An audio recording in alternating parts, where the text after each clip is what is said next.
Hi all, I'm presenting an argument about the proposed recommendations for the railway operations expansion in Detroit.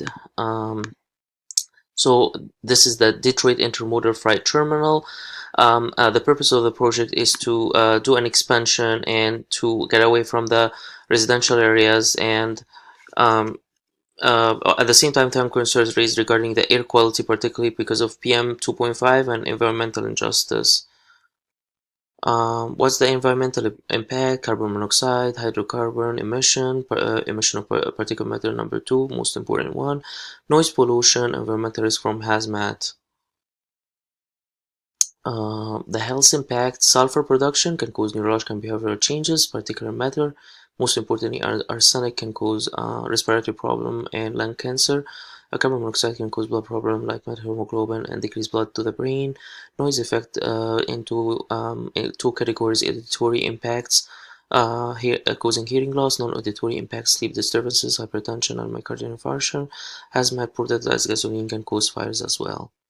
What's the chosen route to discuss the arguments against the proposed recommendation with is a governmental agent. Um, and this presentation will present the proposed recommendations to decrease the environmental and the health consequences of the railway operations expansion and its arguments. Argument to action number one: decrease the carbon monoxide and nitrogen oxide production by adjusting compression ratio and injection timing. So sharpen the piston's upper surface to decrease the compression ratio from 14.3 to 1 to 13 to 1, and reducing the carbon monoxide by 34.54%, and nitrogen oxide emission can be reduced by 46.15%. The effect was totally argued by the government agent interviewed, and he mentioned that these were studies that are not practically showing any significance in real life, proven by the newest monitoring technique as the airborne acoustic condition. That's an image of the piston. An argument to propose action number two: decrease the combustion product of engines fueled with methyl ester of anoia oil by adding L-ascorbic acid. So there are different antioxidant mission of L-ascorbic acid: La100, 200, 300, and 400.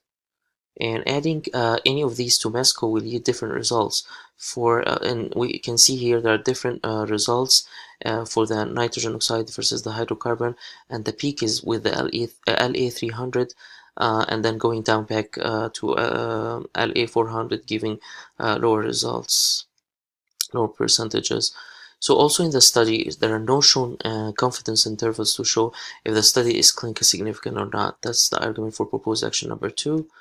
Argument for proposed action number three: use of traps for reduction of particulate matter.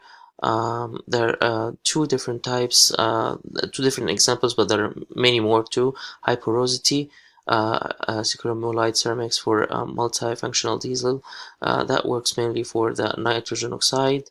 So that's more specific, and the patent issued for exhaust gas purification system, USPTO, which is selective and works differently under different conditions, different factors of temperatures and flow rates.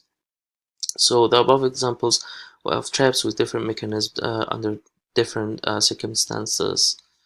Uh, that's figure number two. Argument number four for purification muffler, which shows a good control of soot purification and noise control. It may show a good control of soot purification, but regarding the sound pressure was found to be decreased by 6 to 10 decibels only, and hearing protective devices are still needed. So there is some soot control, but main use as a sound and noise proof is doubtful. Argument number five for hazmat control. Hazmat control is through two main transportation network: bi-level transportation network, which works mainly on traffic control management as controlling origin, destination, mode of travel, and the route, and hazmat transportation focus more on risk assessment. We can choose one and lose advantages of other, and vice versa, but there are some scenarios where the government controls the transportation to minimize risk, and this is another argument. So scenario number one: unregulated model, the government has no control and hazmat transportation is controlled by carriers. This is the worst case scenario. Scenario number two: overregulated one, the government has the authority to oblige carriers to take certain routes. This is the best case scenario. And scenario number 3, two-step model. The government chooses the minimum risk routes and the carrier chooses the minimum cost route, and the government then imposes same network on all carriers. Scenario number 4, the bi-level model. The government is better off with the network than gives the lowest upper bound. Those are the references, and thank you.